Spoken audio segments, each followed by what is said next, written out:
समाधान आहे. समाधान कुठे आहे? समाधान समाधान हॉटेलात नाही. एक हॉटेलचं नाव तर समाधान हॉटेल. येथे शुद्ध शाकाहारी भोजन मिळेल. 2-4 मार्केट चला म्हणले शुद्ध शाकाहारी आहे.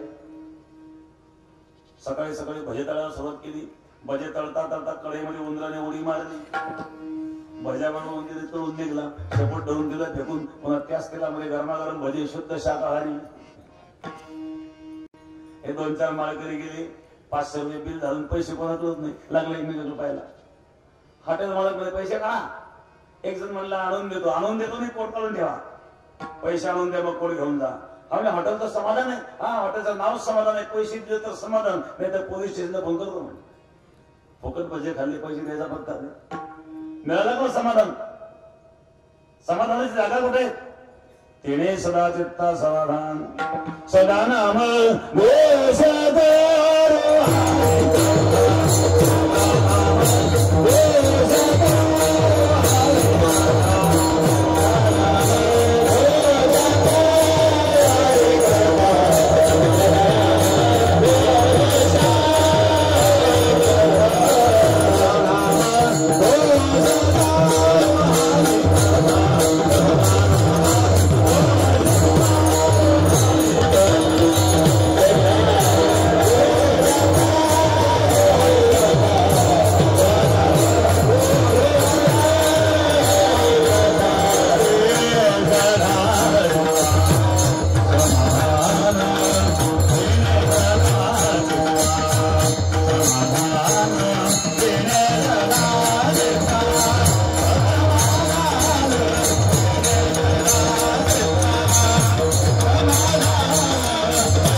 समाधानाची जागा कुठे आहे?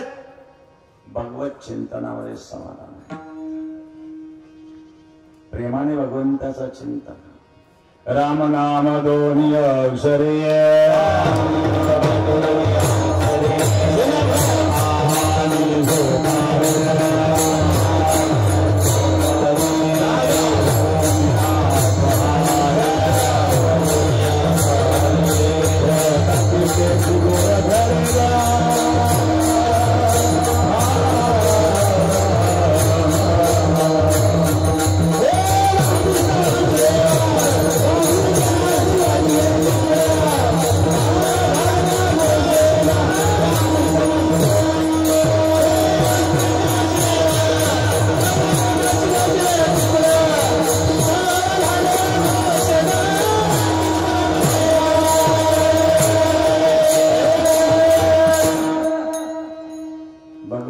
नाम आहे. राम नाम दोन्ही अक्षरे सुलभ आणि सोपारे. जागा होऊन पहारे, जागा होऊन पहा. आपण काय बाहेर जागे आहेत, पण आत निजेले, आतून झोपलेल्या. अंतरंगातून जागा व्हा आणि मग त्या भगवंताचं चिंतन करा. त्या चिंतनात काय मिळेल? ब्रह्मानंद मिळेल. मला स्वामी सुखाने आनंदाने ब्रह्मानंदाचं सेवन करू, राम नाम गावो. त्यामुळं काळाच भय आम्हाला राहणार नाही. प्रथम चरणामध्ये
मगबाधा काळदूत यमाची मृत्यूच बाहेर राहणार नाही, कारण राम नामाने सर्व पाप जळून भस्म होतात. रकारोच्चार मात्रेण बहिर्निर्याति पातकम पुनः प्रवेशा भावी च मकारस्तु कपाटवत. राम शब्द उच्चारताना र उच्चार करताना तोंड उघडतं आणि म उच्चार करताना मिटतं. तोंड उघडून म उच्चार होत नाही, तोंड मिटून र उच्चार होत नाही. याचा प्रयोग नका करून पाहू. राम उच्चारताना रकार उच्चार मात्रेण बाहेर निर्याते पातकम, र शब्द उच्चारताना आपली पातक बाहेर जातात. पुनः प्रवेशा भावेच, गेलेली पातक परत येऊ नये म्हणून मकारस्थ पाठवत. म म्हणजे दरवाजा पुन्हा बंद होतो. राम ऊर्जा बाहेर पडली र उच्चारताना आणि म उच्चार करताना मुख मिटलं. गेलेली दोष परत येऊ नये म्हणून मकारस्थ पाठवत. रामनामाच्या उच्चारणे पातक नष्ट. हे नामाचं सामर्थ्य आहे. नाम केव्हाही घ्या ते कल्याणाला कारण असतं बरं का. साखर केव्हाही खाल्ली तरी गोडच लागेल ना. दिवसा खाली तरी गोड, रात्री खाली तरी गोड, अंधारात खाली तरी गोड, उजेडात खाली तरी गोड, प्रेमाने खाली तरी गोड, रागाने खाली तरी गोड, सकाळी खाली तरी गोड, दुपारी खाली तरी गोड, संध्याकाळी खाली तरी गोड, स्वतःच्या हातान तोंडात घातली तरी गोड, दुसऱ्याने मुखात घातली तरी गोड, चालता चालता खाल्ली तरी गोड, पडल्या पडल्या खाली तरी गोड, बसल्या बसल्या खाली तरी गोड. साखर केव्हाही खाली कशी खाली तरी गोडच आहे. तर भगवंताचं नामचिंतन केव्हाही करा, त्या कल्याणाला कारण असतं. नाम घेता करे जाणता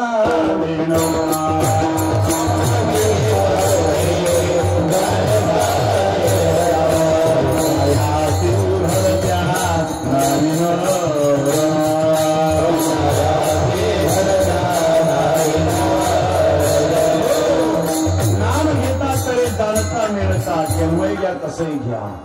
आंघोळ केल्यानंतर घ्या किंवा आंघोळ करायच्या अगोदर घ्या, तोंड धुवायच्या अगोदर घ्या किंवा तोंड धुतल्यावर घ्या. नामस्मरण करण्याकरता आंघोळ केलीच पाहिजे, तोंड धुतलंच पाहिजे असंही काही नाही. म्हणून नामस्मरण करणारी आंघोळ करूच नाही, तोंड धुवूच नाही असं पण नाही. बरीच सवलत मिळाली मला. तात्पर्य हा नामाचा महिमा आहे. नामाचा प्रताप सांगतो तुम्हाला लक्ष देण्याकरता. व्यवहारात उदाहरण लग्नामध्ये ब्राह्मण व मंगलाष्टक म्हणतात. आली लग्न घटी समीप नवरा, घेऊन यावा घरा, गृहोक्ती मधुपर भोजन करा, अंतर्पटाते धरा, दृष्टादृष्ट वधूवरान करिता, दोघी करावे उभी वाजंत्रे बहुगल बलान करणे, कुर्या सदा मंगलम तदेव लग्नम श्रीदंत देव, ताराबलम चंद्रबलम तदेव, विद्याबलम देव बलम तदेव, लक्ष्मीपते मनसा स्मरामि ढाळा ढाळा.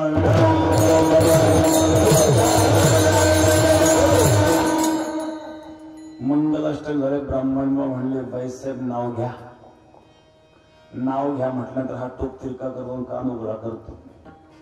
तिने एकदाच याचं नाव घेतलं, मरेपर्यंत तिची काळजी करतो. नामाचा महिमा आहे. नाव तिची साडी फाटली काळजी याला, ती आजारी पडली काळजी याला का, हा नामाचा प्रताप आहे. तिने एकदा नाव घेतलंय. नाशवंत पती, नाशवंत पत्नी, नाशवंत नाम घेते तरी मरेपर्यंत काळजी करतो.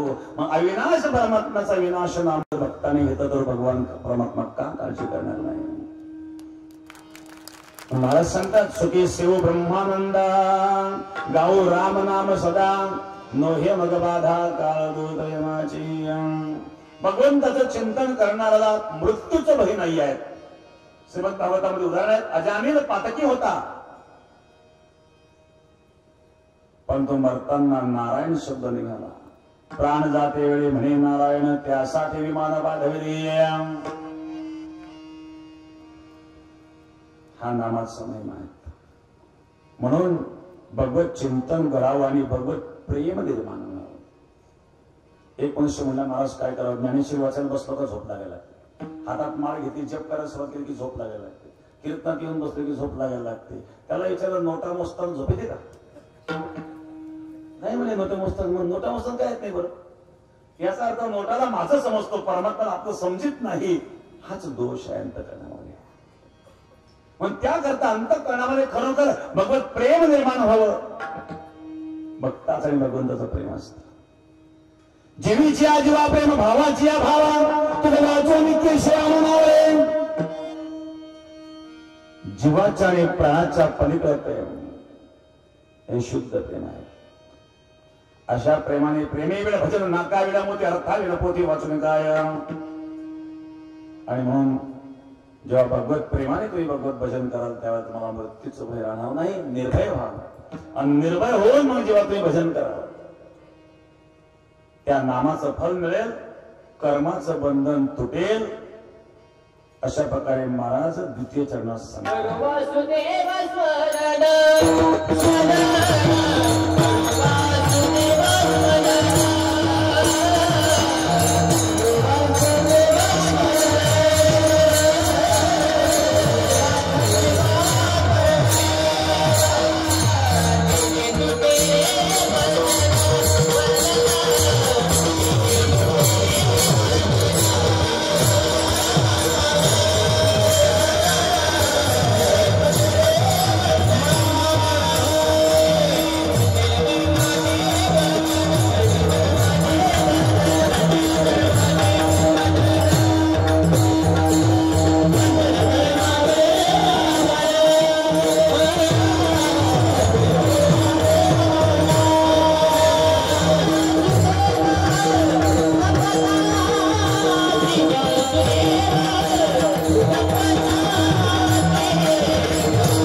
चंद्रहार कचरू राऊत, सौ वत्सलाबाई चंद्रहार राऊत, श्रीमती गंगूबाई लक्ष्मण राऊत यांच्या 4 धाम यात्रेच्या निमित्ताने असणारा योग, श्री नारायण लक्ष्मण राऊत आणि यांनी बेटामध्ये जे आपलं भोजनालयाचं काम चालू आहे किचनचं, त्या महाप्रसादाच्या भोजनालयाकरता आणि जवळजवळ 30,000 रुपये किमतीचं इलेक्ट्रॉनिक मटेरियल त्यांनी फिटिंगचं दिलं आणि फिटिंग करण्याकरता आणि 30,000 रुपयाचं मटेरियल देखील दिलेलं आहे भोजनालयाकरता. त्याबद्दल त्यांना धन्यवाद धन्यवाद धन्यवाद. त्यांच्या सोबत असणारे त्यांचे जोडीदार सर्व ते नागेश खरमडे व राजेंद्र भुसार ओम साई इलेक्ट्रिकल यांच्याकडून सुद्धा या ठिकाणी 25,000 रुपये किमती नवीन प्रसादाकरता 100 ट्यूबलाईट त्यांनी दिल्या. त्यांनी सुद्धा 25,000 रुपयाच्या किमतीच्या 100 ट्यूबलाईट दिल्या. आणि आमचे त्या ठिकाणी आमचे रक्तबंधू आहेत विनोद देवकर साहेब, नवीन स्टोअर करता आणि ते रॅक देणार आहेत. कारण सामान ठेवण्याकरता मोठं एक भव्य स्टोअर आपण बनवलेलं आहे, त्याकरता लागणारे रॅक ते बनवून देणार आहेत. जे सुनील भाऊ रक्ते बेटाचे विश्वस्त आहेत, त्यांचे सर्व मित्रमंडळ आहेत, त्यांनी सुद्धा आणि आपलं भोजनालयामध्ये जे काही डायनिंग टेबल वगैरे आहे जवळजवळ 15 लाखाचे डायनिंग टेबलचा खर्च त्यांनी सुनील भाऊ रक्ते यांनी स्वतः केलेला आहे. आणि असं एक सुंदर एक प्रसादालय भोजनालय त्या ठिकाणी जे तयार झालं पेटामध्ये अन्नक्षेत्र चालतं, या अन्नक्षेत्राकरता आणि भोजनालयामध्ये लागणाऱ्या वस्तू या सर्व टीमने मिळून अशा पद्धतीने दिलेल्या, त्याबद्दल त्यांना धन्यवाद धन्यवाद धन्यवाद.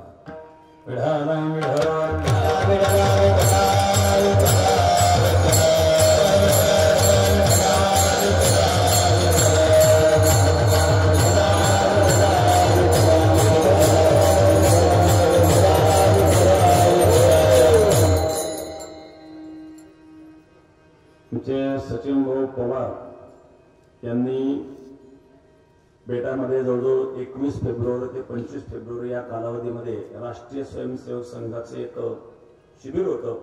त्याकरता 4 दिवस त्यांनी जनरेटर पाठवलं, जो 100 हॉर्स पॉवरचं ते जनरेटर होतं.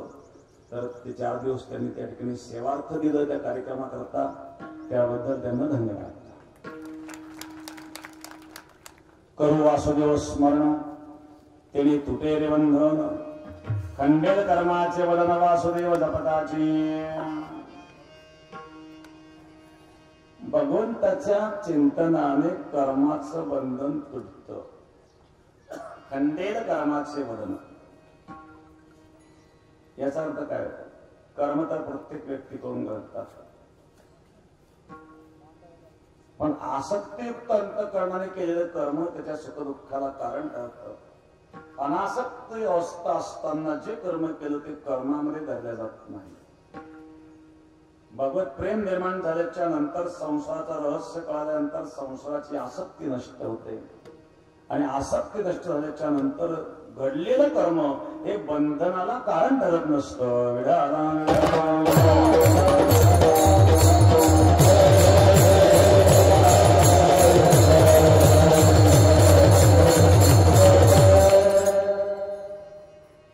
कारण भगवान परमात्मा कृपेचा सागर आहे, कृपाळू आहे.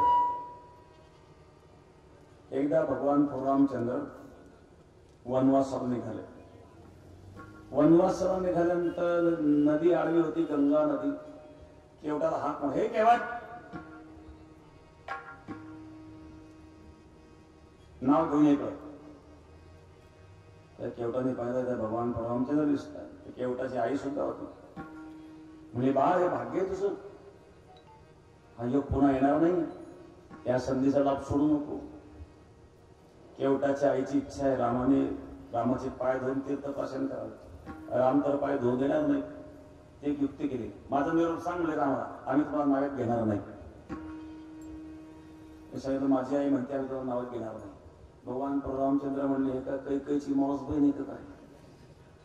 कैकेयीने वनवासात नावात घेणार नाही. का घेणार नाही? त्याचं कारण सांगितलं. आम्हाला असं कळालं, रामाचा पदला गता जळशिळा झाली त्वरे कामिनी. रामा तुझ्या पायाच्या रजकणाच्या स्पर्शाने दगडाची बाई झाली असं कळालं आम्हाला. आमच्या नावेची बाई झाली आम्ही कशाला पोट भरा. एक तर खाणाऱ्यांची संख्या जास्त, कमाई करणारे कमी, त्याच्यात नाव गेली त्याविषयी जर बाई झाली आणखी खाणारा सदस्य वाढवून कमाई कशावर करणार.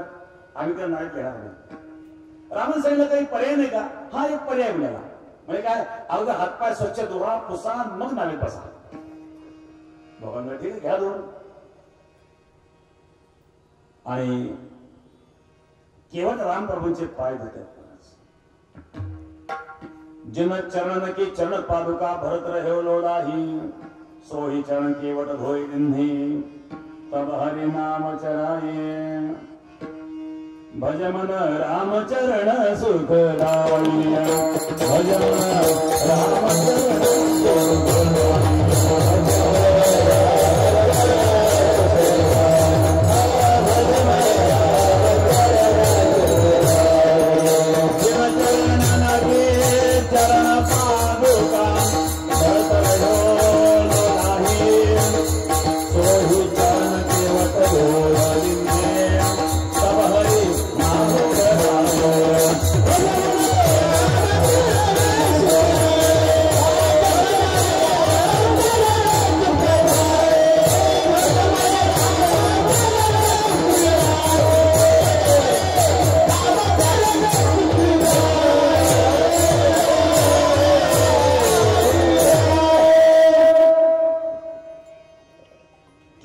पाय धुवून तीर्थदर्शन केलं. भगवान नावेत बसले. भगवान राम लक्ष्मण सीता केवटही बसला आणि केवट नाव हाकू लागलं.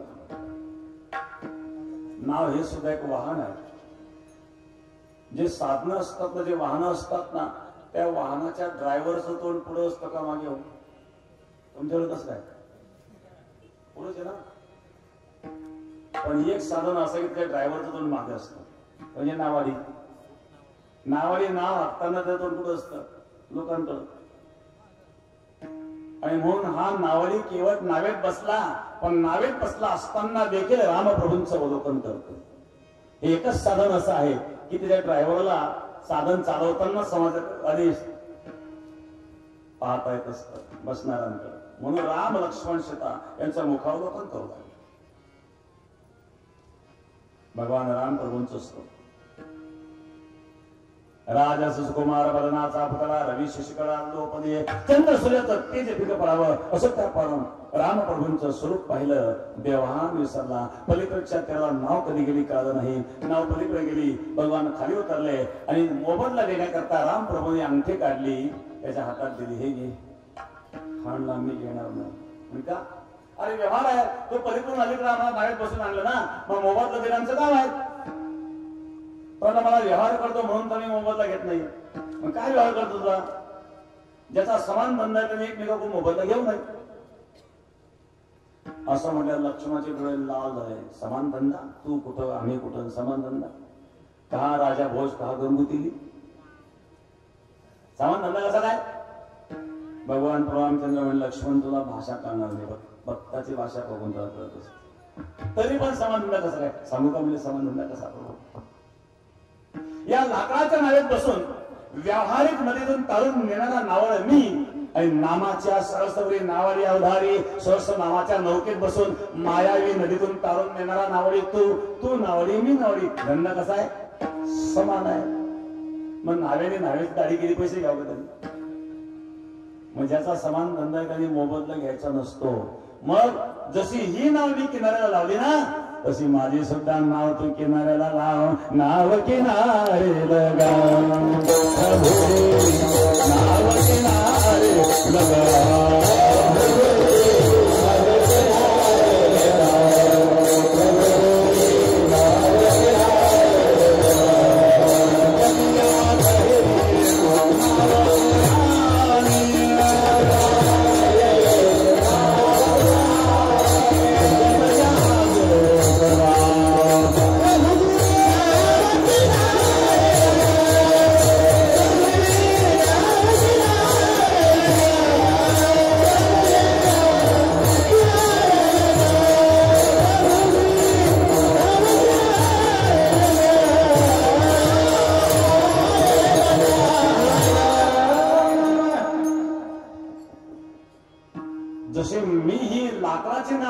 लावले तुझे पण माझे सुद्धा नाव किनाऱ्याला लाव निश्चित लावेल तो परमात्मा कारण तुका म्हणे हात कृपेचा सागर नामासाठी हे भगवत प्रेम निर्माण झाल्याच्या नंतर मग तीर्थयात्रा मग त्या तीर्थयात्रेत आनंद आहेत या तीर्थयात्रेमध्ये दोन गोष्टी आहेत एक भगवत चिंतन आणि दुसरं सत्संग तृतीय चरणामध्ये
वाचे विठ्ठल नाम घेऊ संत संग सेव वासुदेव धनीवरी भगवत चिंतन आणि सत्संग या दोन गोष्टी तीर्थयात्रेत महत्वाच्या आहेत. काही लोक तीर्थयात्रेला जातात तिकडच भांडणं सोडून काही लोकांना घेऊन जातात पैसे गोळा करून येते तर बरे सोडून काय आनंद मिळतो. आनंद मिळण्याकरता दोन गोष्टी एक तर भगवत चिंतन करून सत्संग घडावा. माऊली ज्ञानेश्वर महाराज नामदेव महाराज यांनी तीर्थयात्रा केली ना वेळने सांगितलं 3 वाजता आवरून घेऊ. ज्ञानेश्वर महाराजांची इच्छा होती तीर्थयात्रा करायची भारत यात्रा पण नामदेव महाराज सोबत असते तर माऊलींनी पांडुरंगाला सांगितलं. नामदेव महाराजला विचारलं याल का बरोबर पांडुरंगा नामदेव महाराज नामदेवा ज्ञानेश्वर महाराज होते तीर्थयात्रा करायची तुम्हाला सोबत न्यायचे. नामदेव महाराज म्हणले आपलं काय ठरवलं मी तुम्हाला सांगितलं होतं मला पंढरपूर उघडू जायचं नाही तुम्ही कसं काय हो म्हणले. अरे नामदेवा काही गोष्टी निर्णय बदलावा लागतो प्रसंगानुसार. इच्छा कोण करतंय. परिवार होता एका परिवारामध्ये दीपोळी जवळ आली. सोनबाईंनी सांगितलं मला माहेरी जायचं दीपोळी. परिवाराचं नाही सोनबाईला दीपोळीला माहेरी पाठवायचं नाही. लक्ष्मीपूजन लक्ष्मी घरात पैसे. एक मुखाने सगळ्या परिवाराचा निर्णय झाला की सोनबाईला माहेरी पाठवायचं नाही दीपोळीला. तर त्या मुलीचे चुलते होते हायकोर्टात जज आणि जज साहेबांना मुलगी नव्हती ती पुतणी एकुलती एक ती लाडाची. जज साहेबांनी पुतणीला घ्यायला तेव्हा जज साहेब कसं काय केलं नाही आमच्या मुलीला घ्यायला आलो आणि घेऊन जा. आपल्याकडे ठरलं होतं की पाठवायचं नाही म्हणून पण घ्यायला कोण आलं हे महत्वाचं आहे ना. तसं भगवान पांडुरंग परमात्मा नामदेव सर्व नामदेवा इच्छा कोण करते महत्वाचं आहे. प्रत्यक्ष ज्ञानियाचे राजे माऊली ज्ञानेश्वर महाराज इच्छा करतात. ज्ञानियाचा शिरोमणी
चिंतामणी ज्ञानोबा माझा ज्ञानाचे शिरोमणी,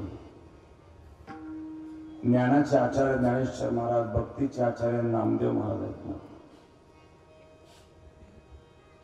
भक्ती ज्ञानाचा समन्वय या ठिकाणी आहे. माऊली ज्ञानेश्वर महाराज, नामदेव महाराज यांच्या तीर्थयात्रेचं वर्णन येतं. संत तीर्थयात्रा कशा करता करतात? तीर्थान करून तीर्थाने तीर्थाला तीर्थत्व प्राप्त करून देण्याकरता संत तीर्थयात्रा करीत असतात. आणि म्हणून महाराज आम्ही तीर्थयात्रेत जाऊ, तीर्थयात्रे सुखी जाऊ, वाचे विठ्ठल नाम घेऊ, संत संग शिव वासुदेव धनिवरी. वाचे विठ्ठल नाम घेऊ, विठ्ठल विठ्ठल पांडुरंग, विठ्ठल विठ्ठल पांडुरंग, विठ्ठल पांडुरंग, विठ्ठल पांडुरंग, पांडुरंग पांडुरंग,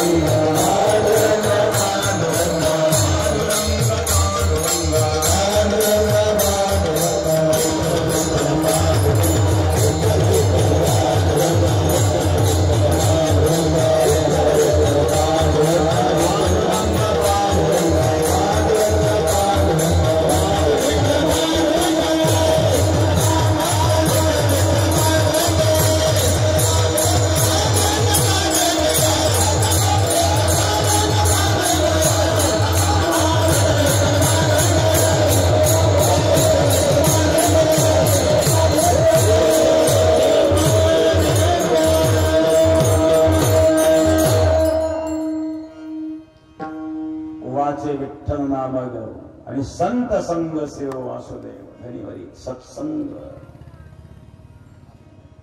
संगतीचे परिणाम जीवा होतात. एक पाण्याचा बुंद आहे, विस्तोम पडला, जळून गेला. कमळाच्या फुलावर पडला, प्रातःकाळी सूर्याचे किरण पडल्याबरोबर मोत्यासारखा चमकू लागला. सर्पाच्या मुखात गेला, विष झालं. स्वाती नक्षत्रात शिंपल्यात पडला, मोती झाला. संसर्गजा दोष गुण भवंती.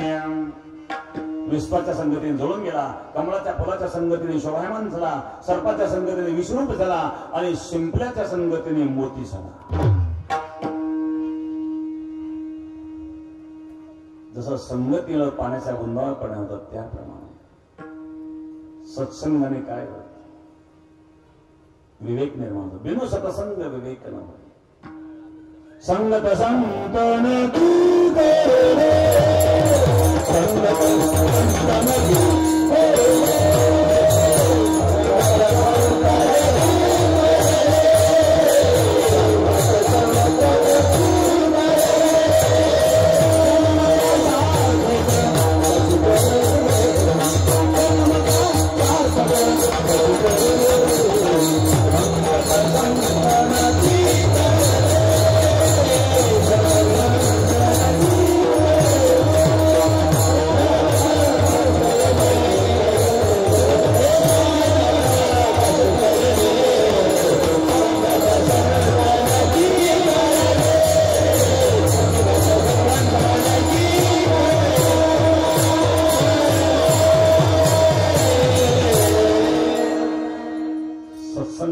जन्माचं सार्थक. जन्मता सार्थक झुगो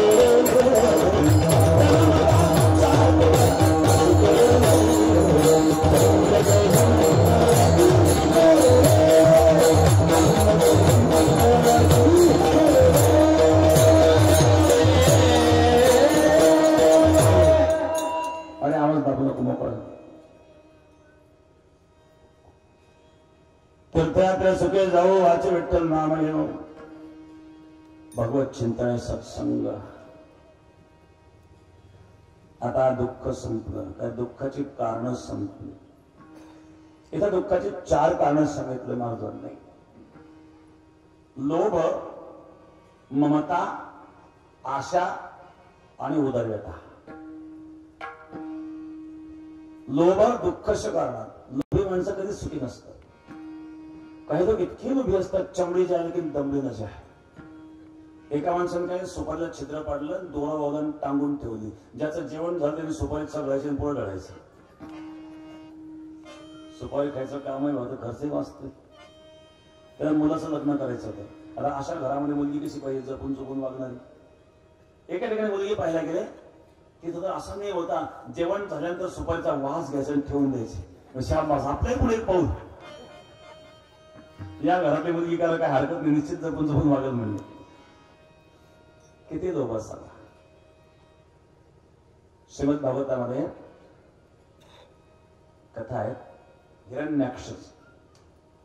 हिरण्याक्षाचा वध भगवंताने केला वरावतार घेऊन. या हिरण्याक्षाने पृथ्वी बगला घातली, समुद्रात फेकली. एकाच प्रश्न विचारला, महाराज पृथ्वी जर बगलात घातली तो उभा कुठं राहिला? एक म्हणलं, महाराज रावणाचा 10 तोंड होते, झोपत कसं असेल? त्याचं करोड बदलायचे असेल, कसं बदलायचं बघ. एक वेळा धृतराष्ट्राला 100 मुलं झाली गांधारी पासून. प्रत्येक वर्षी तरी एक मुलगा झाला असंच आपण गृहीत धरलं, तरी 100 मुलं मध्ये किती वर्ष लागतील? 100 वर्ष. मग पहिला मुलगा 100 वर्षाचा असेल, तेव्हा शेवटचा मुलगा 1 वर्षाचा असेल, तेव्हा आई बाबाचं वय काय असेल? काय कथान, काय पुराण, काय पोथ्यान, काही सांगतो बाबा लोक. तुम्ही ऐकायला येऊन बसले इथं.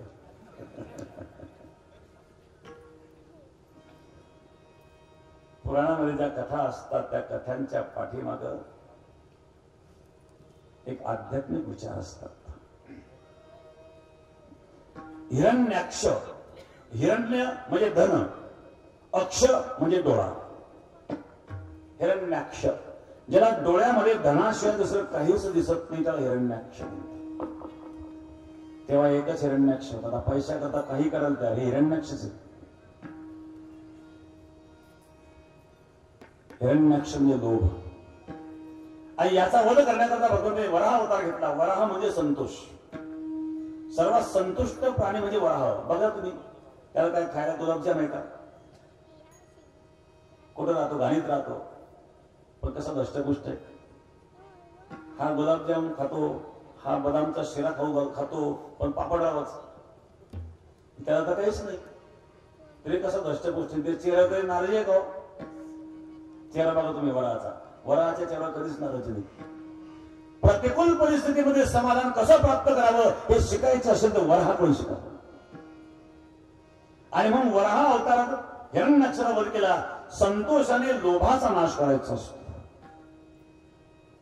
म्हणून जो मनुष्य जीवनात संतुष्ट आहे तो खरा सुखी आहे.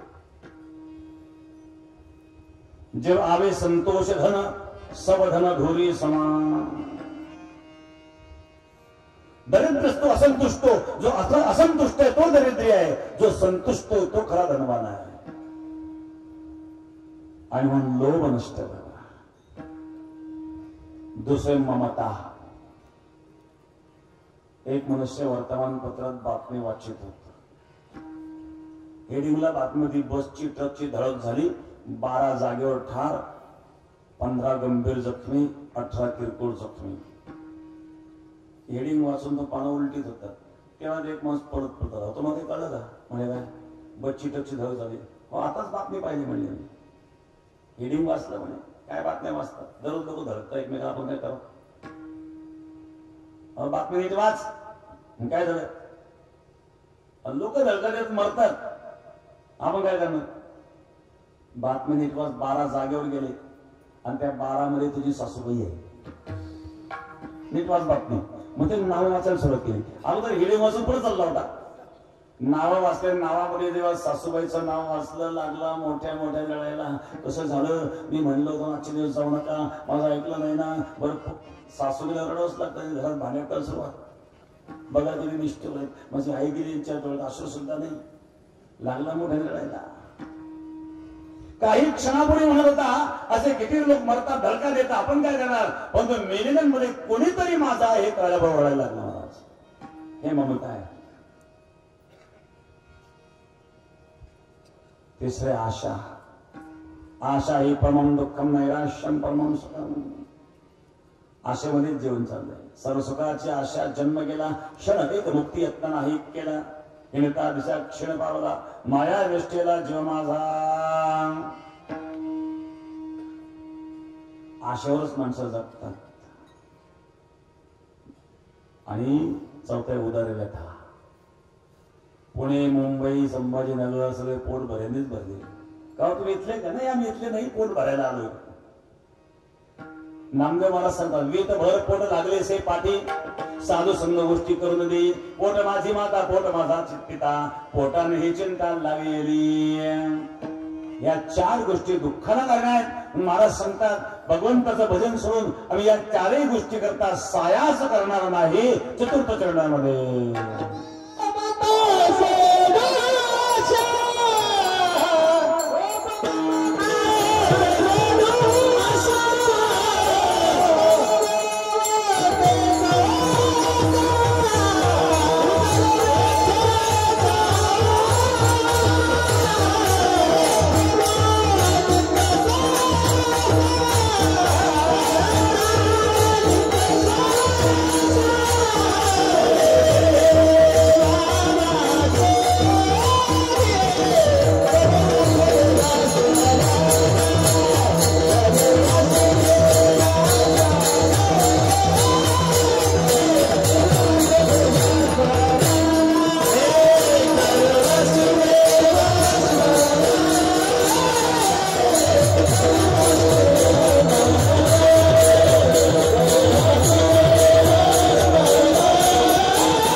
लोभ ममता दौडू आशा उदर व्यथेचा ओळसा न करू आणि सायासा वासुदेवा वाचून. आता या 4ही गोष्टी करता मी सायास करणार नाही, फक्त परमात्मा करतो.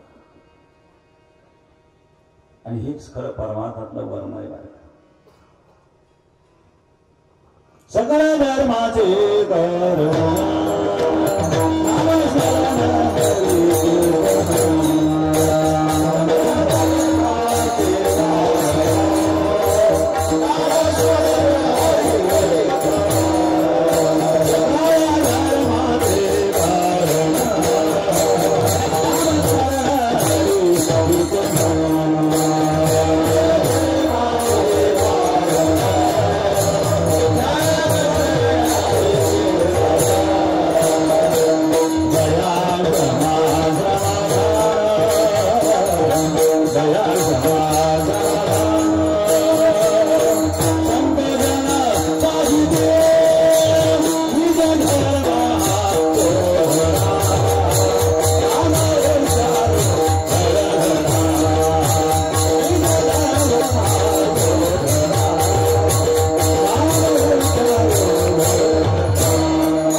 सकळ धर्माचे कारण नामस्मरण हरि कीर्तन दया क्षमा समाधान संदर्शन हा धर्म आहे. निज धर्म हा तो घडा नाम चारो घर घडा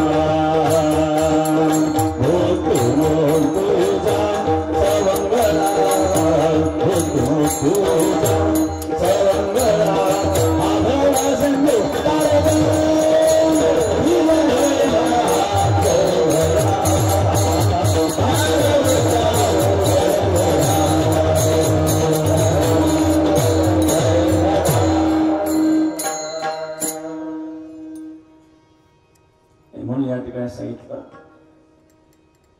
परमार्थात वर्म म्हणजे काय.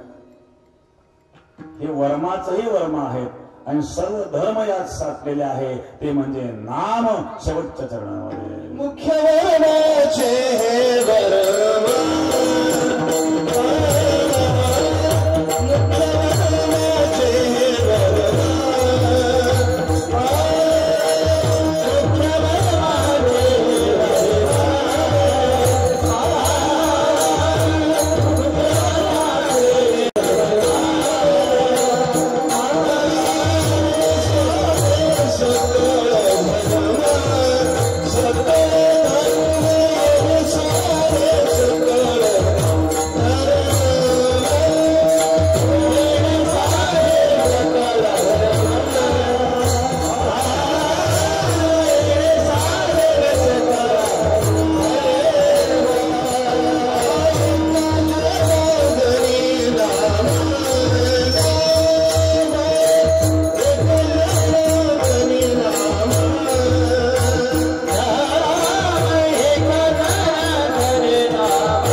निमित्ताने चंद्रहार कचरो राऊत, सवत्सलाबाई चंद्रहार राऊत आणि श्रीमती गंगोबाई लक्ष्मण राऊत यांचं स्मरणच्या धाम यात्रा गंगाजल पूजन मौंद्याच्या निमित्ताने असणारा हा योग